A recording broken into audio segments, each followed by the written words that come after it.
you can still go. Even when you feel slow, you can still go. Even when there's no hope, you can still go. I never answer to no, man, I still go. Go, go, go, go, go. Presiden UEFA, Aleksander Čeferin, menilai rencana FIFA untuk memperluas Piala Dunia menjadi 64 negara untuk edisi 2030 akan menjadi ide yang buruk. Piala Dunia edisi 2026 di Amerika Serikat, Meksiko, dan Kanada akan melihat peningkatan format dari 32 tim menjadi 48. Namun, FIFA dikabarkan tengah mempertimbangkan rencana untuk menambah jumlah peserta di Piala Dunia 2030 menjadi 64 negara.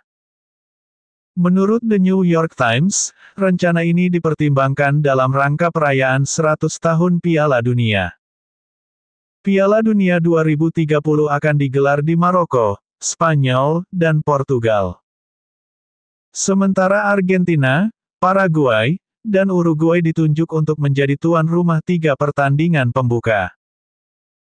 Uruguay adalah tuan rumah edisi pertama turnamen sepak bola terbesar di dunia itu pada 1930 silam.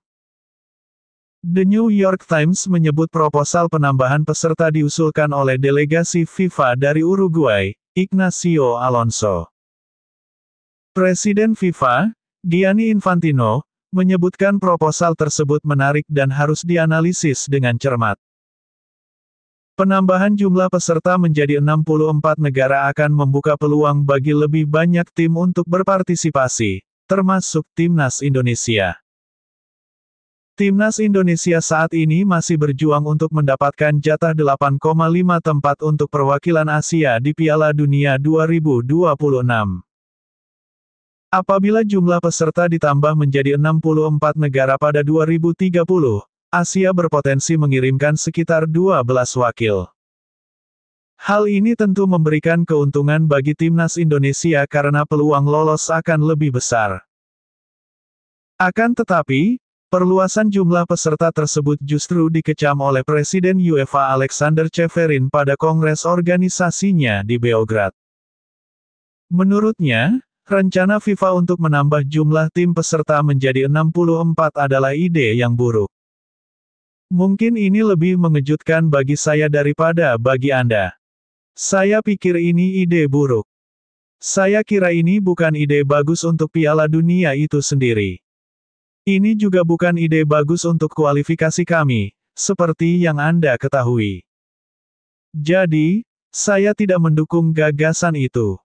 Saya tidak tahu dari mana asalnya.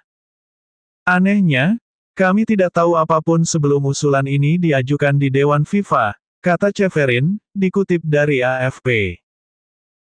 Penambahan peserta akan membuat tim yang secara implisit berperingkat lebih rendah ikut berpartisipasi. Situasi ini dianggap akan mengurangi ancaman bagi negara-negara besar di babak penyisihan grup. Kemungkinan akan ada 128 pertandingan dalam format 64 tim dan berpotensi ada lebih banyak pertandingan yang tidak seimbang.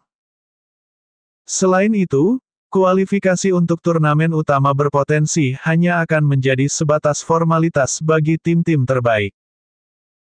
Saat ini, sebanyak 7 dari 10 tim di Amerika Selatan bisa lolos ke Piala Dunia 2026.